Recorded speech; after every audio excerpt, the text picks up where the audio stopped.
Assalamualaikum, bagaimana kabarnya hari ini? Semoga sehat selalu dan masih semangat ya tentunya. Materi pada pembelajaran hari ini adalah tentang pemerintahan Dendels, Johnson, dan juga Raffles di Indonesia. Sebelum kita mulai, pernahkah kalian mendengar istilah Republik Batav? Sebenarnya apa sih yang dimaksud dengan Republik Batav? Lalu hal-hal apa saja yang melatar belakangi terbentuknya Republik Batav?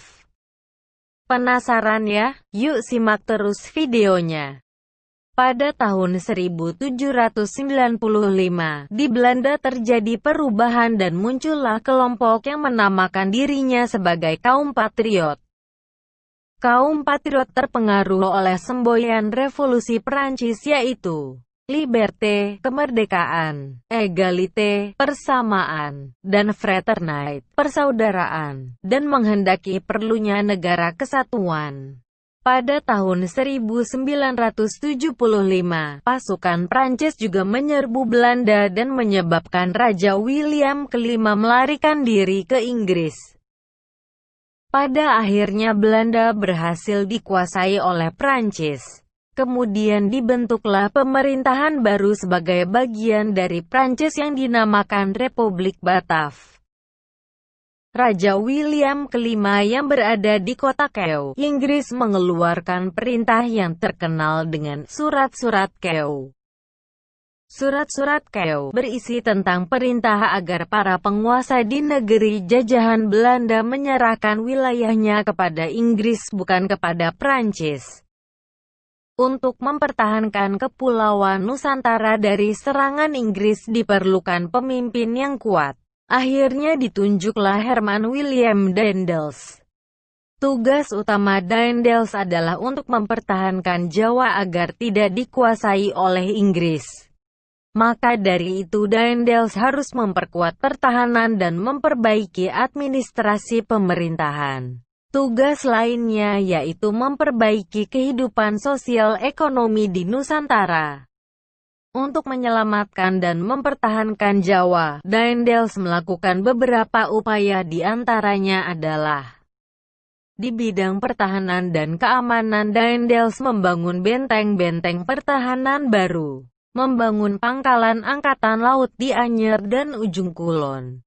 Selain itu, Daendels juga membangun Jalan de Groot Postweg atau Jalan Daendels yaitu jalan raya dari Anyer sampai Panarukan, sepanjang kurang lebih 1.100 km. Selanjutnya, di bidang peradilan Daendels membentuk 3 jenis peradilan yaitu peradilan untuk orang Eropa, peradilan untuk orang Timur asing, dan peradilan untuk orang pribumi. Daendels juga berusaha melakukan pemberantasan korupsi tanpa pandang bulu. Selain itu, di bidang sosial ekonomi, Daendels memaksakan berbagai perjanjian dengan penguasa Surakarta dan Yogyakarta, penggabungan banyak daerah ke dalam wilayah pemerintah kolonial. Meningkatkan usaha pemasukan uang dengan cara pemungutan pajak, meningkatkan penanaman tanaman yang hasilnya laku di pasaran dunia. Rakyat diharuskan melaksanakan penyerahan wajib hasil pertaniannya, dan juga melakukan penjualan tanah kepada pihak swasta. Selama 3 tahun memerintah di Hindia Belanda, Daendels dianggap gagal melaksanakan misi mempertahankan Pulau Jawa dari Inggris. Program yang dilakukan oleh Daendels dinilai merugikan negara karena korupsi semakin merajalela. Yang kedua adalah masa pemerintahan Jan Willem Jansen tahun 1811. Pada saat Jansen diperintahkan menggantikan Daendels, sebenarnya beberapa daerah di Hindia Belanda sudah jatuh ke tangan Inggris. Hal ini membuat Jansen tidak dapat berbuat banyak. Penguasa Inggris di Hindia, Lord Minto memerintahkan Thomas Stamford Raffles untuk segera menguasai Jawa. Akhirnya pada tanggal 26 Agustus tahun 1811 Batavia jatuh ke tangan Inggris. Johnson berhasil dipukul mundur oleh pasukan Inggris dan kemudian mundur ke Salatiga. Jason menyerah di Tuntang. Penyerahan resmi Jason kepada pasukan Inggris ditandai dengan kapitulasi Tuntang yang ditandatangani pada tanggal 18 September tahun 1811. Yang ketiga adalah pemerintahan Sir Stamford Raffles tahun 1811 sampai tahun 1816. Pada saat menjalankan pemerintahan, Raffles berpegang pada 3 prinsip, yaitu, segala bentuk kerja rodi dan penyerahan wajib dihapus diganti penanaman bebas oleh rakyat.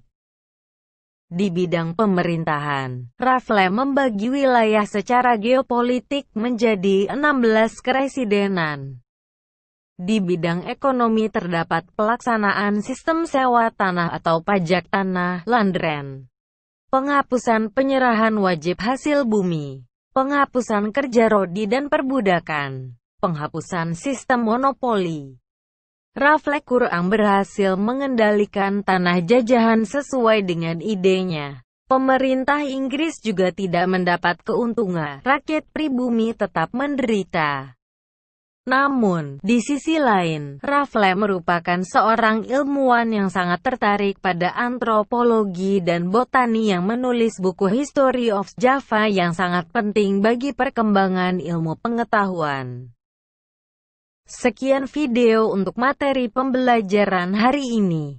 Terima kasih sudah menonton. Tetap semangat dan sampai jumpa lagi. Assalamualaikum.